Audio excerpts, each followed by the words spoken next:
Yeah, and that's the thing for me that I was like, oh, this is what it's like, as much as I could possibly even see it, not understand it. But this is what it's like to live under settler colonialism. Like, you are constantly aware of this, and you have to know about it when you're 10 because of survival. And like physical survival, safety survival, but also like cultural survival.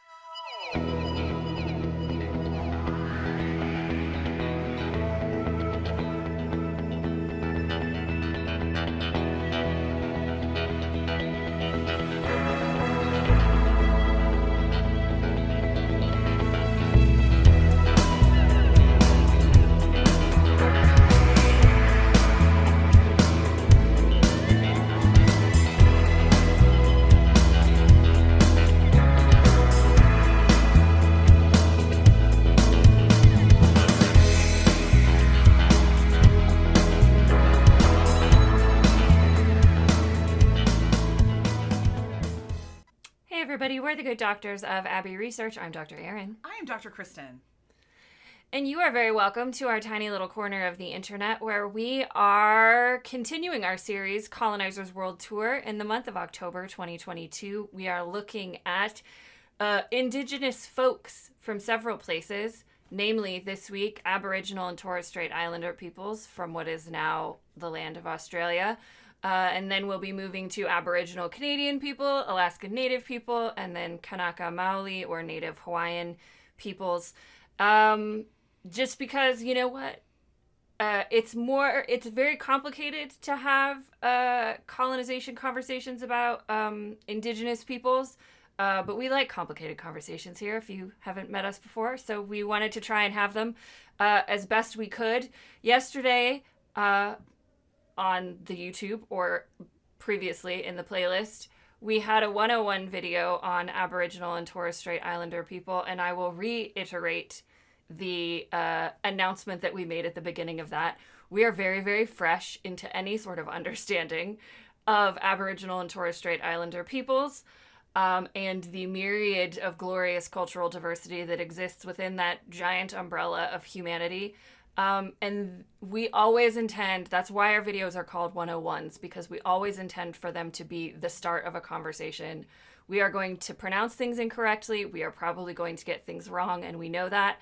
But especially as white folks living in this world where we have not been forced to grapple with the history of colonialism, the trauma of colonialism, in a way that Black and brown folks have, we're doing our level best.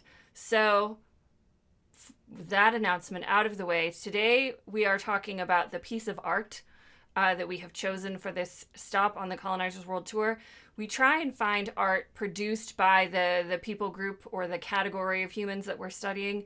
And this one is kind of in the middle ground of the category. It was not made, to my knowledge, by an Aboriginal or Torres Strait Islander person, but the filmmaker very much considers it a collaboration with and that is the language that she used. So it's a film called In My Blood It Runs. It is $6 on Vimeo on demand to rent, and the money goes to continuing to fund projects like this and nonprofits involved with Aboriginal and Torres Strait Islander peoples. And she says specifically that the film was made in collaboration with the Arrernte and Garwa families that are represented. And there are times when the main protagonist, a young man named Dujuan, has a handheld camera and takes it, and it becomes literally his perspective. The film is just very much about representing his perspective as a 10-year-old Arrernte boy from Alice Springs, Northern Territory. I have the phonetic spelling here, or I have the written down spelling of the Aboriginal word for Alice Springs, and I'm not going to butcher it, but I have it here in front of me. And they live on the Hidden Valley Aboriginal Town Camp in Alice Springs in the Northern Territory. So it's the story of Dujuan as a 10-year-old boy living life as an Aboriginal boy in the Northern Territory, and it's also an extension of the story of his family and his mother, his sibling, his Nana, and then a lot of other relations. that we meet throughout the documentary. So it's about an hour and a half long. We have different thoughts about the film versus the subject. We very much enjoyed the subject and the story that was told. We did not love the way that it was told. But I think we both want to talk more about the subject of it and kind of what we got out of it. It definitely forced us to have different thoughts than we had previously been having about Aboriginal and Torres Strait Islander peoples, but indigeneity in broad strokes. And we got some really interesting insights from the story of Dujuan. So let's talk about those insights. Dr. Kristen, what would you like to start with? What was your main takeaway from this story? Hit me. I don't know a main takeaway. Such a great question. So I watched this a takeaway. Yeah, well, I watched this over a week ago, and it has been rumbling around my brain ever since. Yeah. And one of the things that I can't stop coming back to is that this is intellectually one of the more challenging empathy exercises, because I have no point of reference for any of the situations that this boy is facing. I was never there's nowhere for me in my human experience to relate to it in any way. And so even the practice of understanding requires so much more time and curiosity and attention than some other things that I've encountered where I have a couple points of reference or I have some things that kind of shape this. But I'm not a boy. I'm not a boy of color. I'm not an Aboriginal boy. I never had my land stolen. The history that I was taught in my school is the history that my family was comfortable with and that my family also believed. There wasn't any difference between what I was taught at home versus what I was taught at school. And I know there are people in the United States for whom that's not true, and they will have many more points of connection with Dujuan than I would. But it was the most... I don't know, I worked at this one. Every time, it just felt like everything that came out of his mouth was like a reminder that I would never understand him without really intentional time. And that's a little bit of what I felt this entire time studying Aboriginal and Torres Strait Islander people, is there is so much to know, and I have no points of connectivity besides our common humanity or individual, I'm sure I would meet a person who also really loved Captain America or something. You know what I mean? Sure. But other people groups we've studied, I felt more points of reference with than I have with this group of people. And so it made me feel overwhelmingly tired and sad at this reminder of how overwhelmingly privileged my existence is. Yeah, I mean, I was thinking while you were talking there, I was like, we always sound like white ladies because we are white ladies, but this is probably going to be peak Kristen and Aaron white lady, where we're just y'all, it's not us. It's not our story. It's not how we understand the world. I cannot, nor will I ever say that I can fathom what it feels like to be in this position. But what I loved about the story was that they did their best to show it. Oh, yeah, that wasn't... I agree. It was not meant to be a criticism. And that wasn't... Yeah. No, I didn't take it as a criticism okay. either. I was just kind of expanding on that. Okay. That, they did their best to show it. Yeah. But it was really hard. Yeah. And, showing it versus us understanding it are two different things. And for me, one of the overarching themes that was dealt with so well in the story was this tension between wanting to keep your Aboriginal culture and identity and relations and all of that, wanting to stay on your homeland, even though that might be a place where you can't access resources, but also recognizing that the younger generations and the children need to be educated so that they can understand the systems that they will be forced to live in. Yeah.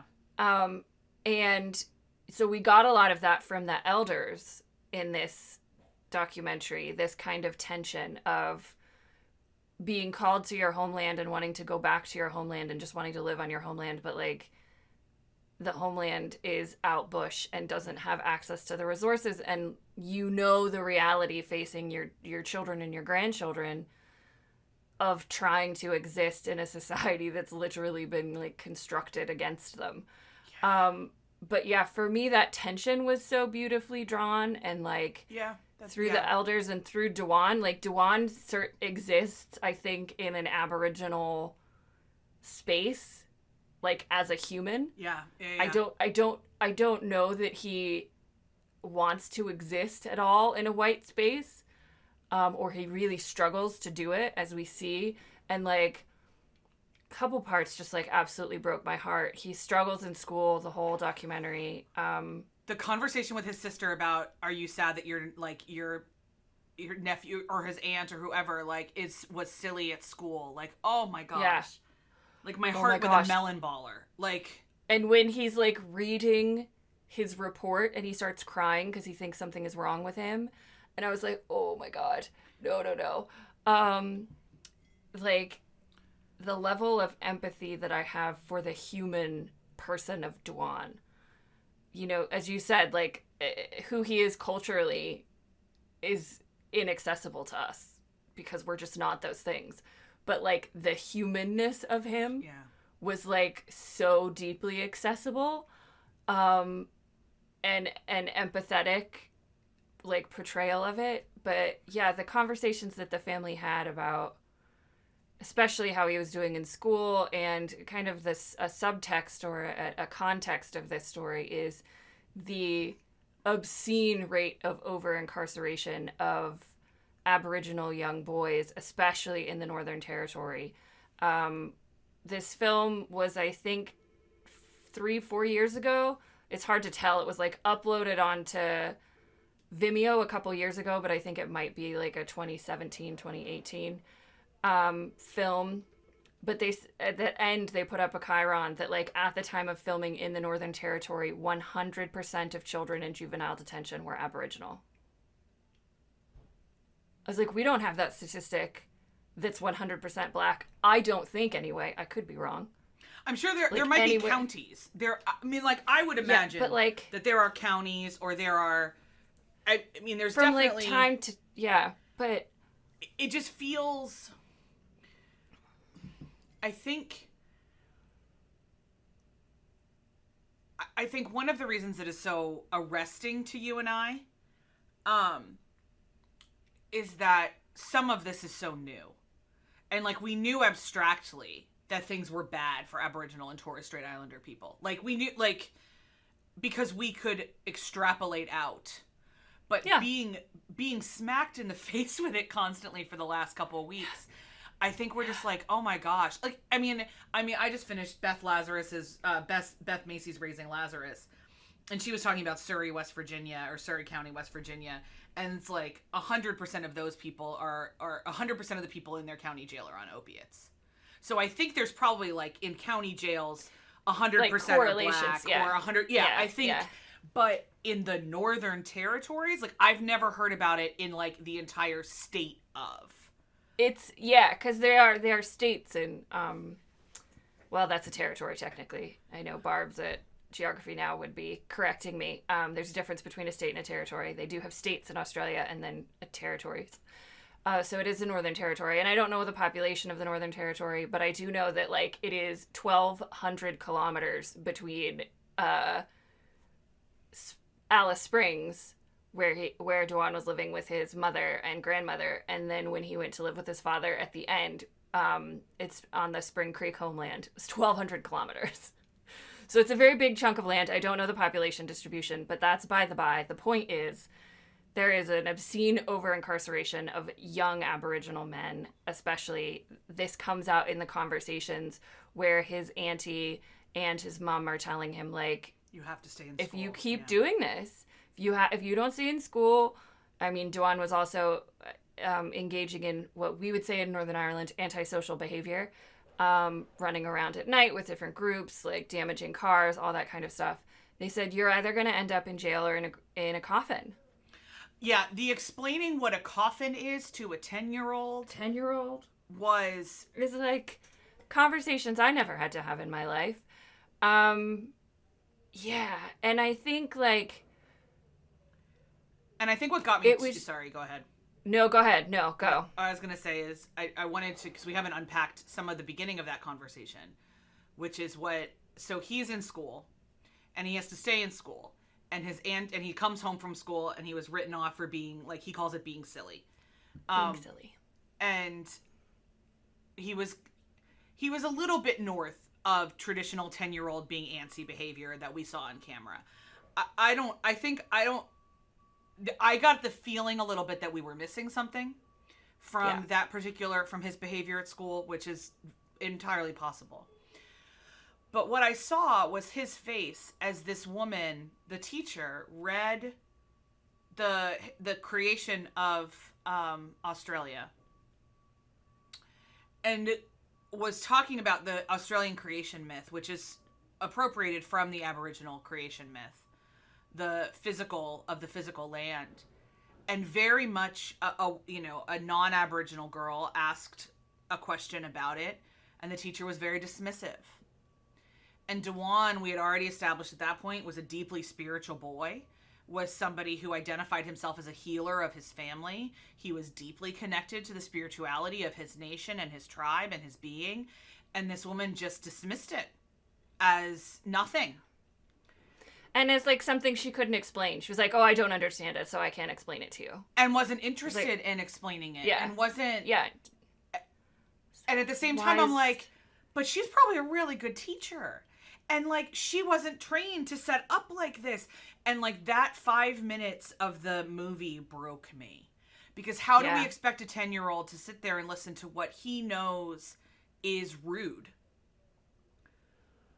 when the rest of the room doesn't feel the rudeness? And he doesn't have the brain or the language or the development or anything else as a 10-year-old to articulate all of that inside of him. And it just has to go somewhere. So his body is... I just snapped in half. Yeah. I think that's what, like, just as you said, body, like, his story was so embodied. Yes. Yeah, that's a wonderful articulation. And I think that's what made it so effective, as in affecting emotion, not effective, affective. And like really got me to kind of get out of some of my preconceptions or pre-film understandings and kind of like we talk about in my yoga community, like taking an Etch-a-Sketch and like just shaking up. Like we all have our patterns, we all have our understandings, like, and just like sometimes we have to do an Etch-a-Sketch to our bodies. But this like did an Etch-a-Sketch to my heart and my brain. Watching Dujuan, and I think, because it was so embodied, because we watched him sit in a class where he was taught the history of colonization in a way that minimized Aboriginal people, erased Aboriginal people. Yeah. And he knew that there was another story because he was involved in a community and relationship with a whole host of people. He loved going out bush, which is like kind of returning to the homeland and learning Aboriginal ways. That's where a lot of the elders would teach him the language and cultural practices and all that kind of stuff. And like, so he would like imagine the dichotomy of being a 10-year-old and like all the people you know and love and trust in the world are telling you one thing, and then you go to school and they're telling you something completely different, and you're expected to regurgitate what these people are telling you even though you know it's a lie. Yeah. Or you know a broader history or a bigger history or a different history. I mean, the stuff about James Cook was just like colonialism 101, and I was like, oh Lord. And like for me, the big note that I wrote at the end here was that, like, what this movie forced you to sit with in a way that, as you and I said, we can never understand, but it forced me to just think about what it would feel like to be a person. You know that your land has been stolen. You know that your culture has been erased or tried to be erased. You know that, like, the children were stolen literally off the land and the language was erased.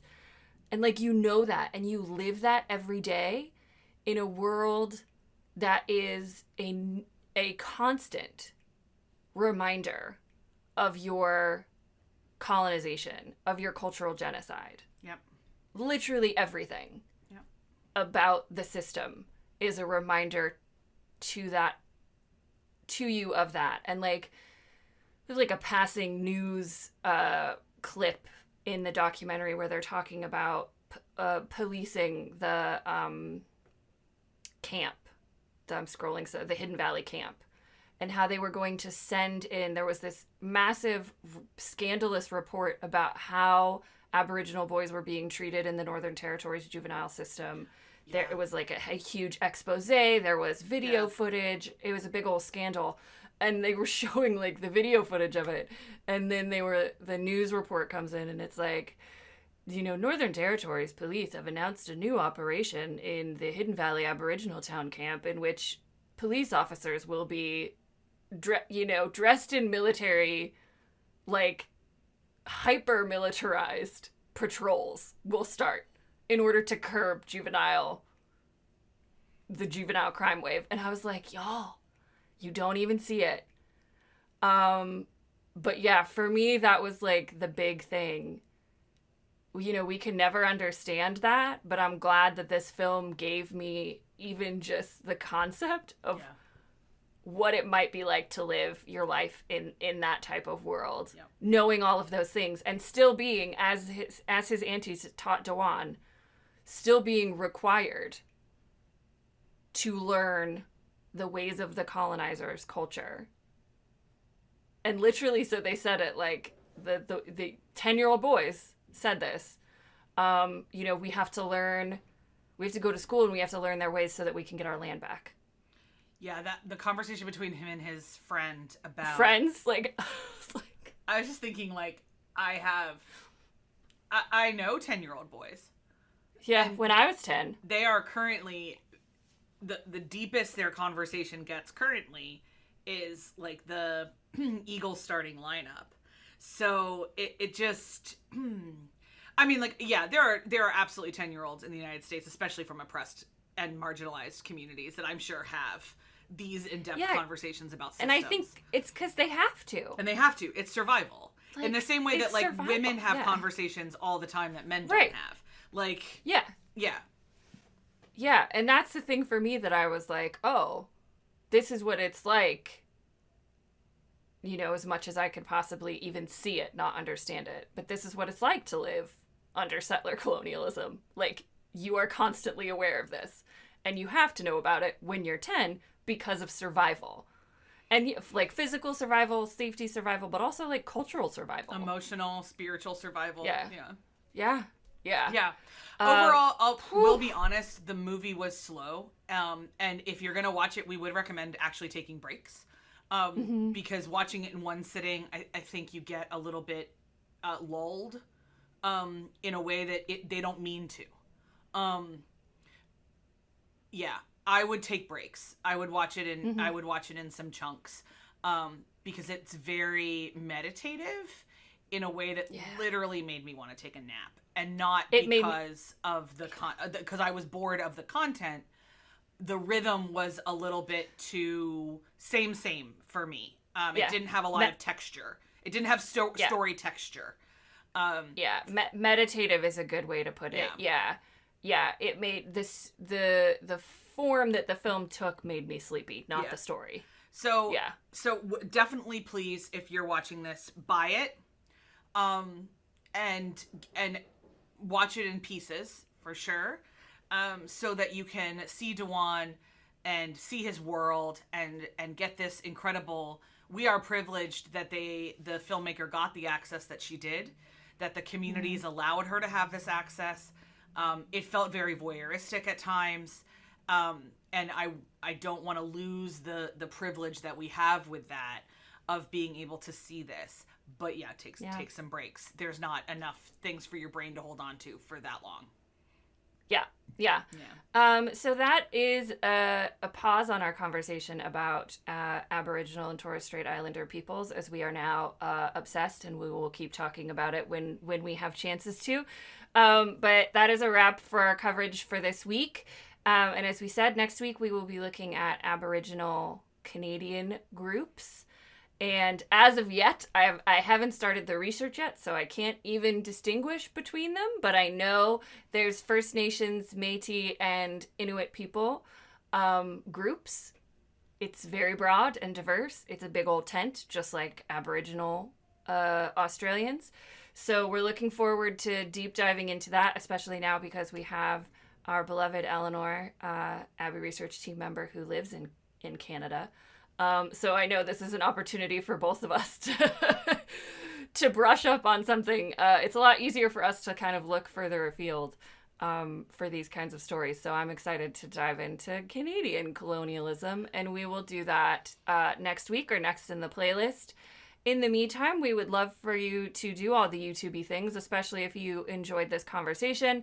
Like and subscribe, click the bell so that you don't miss any more, not 1 second more, of our fascinating conversations and attempts as two white ladies to understand a world which is much, much bigger and gloriously diverse than we knew when we were growing up. And we love this journey, and we hope you join us on it. So please do all of those things and comment below if you are an Aboriginal or Torres Strait Islander person and you have resources for us that you would like to share that we can include on our Living Google Doc. Please do so. Engage in the comments. We love to have respectful conversations with folks on the internet, which makes us a little bit strange, but we do.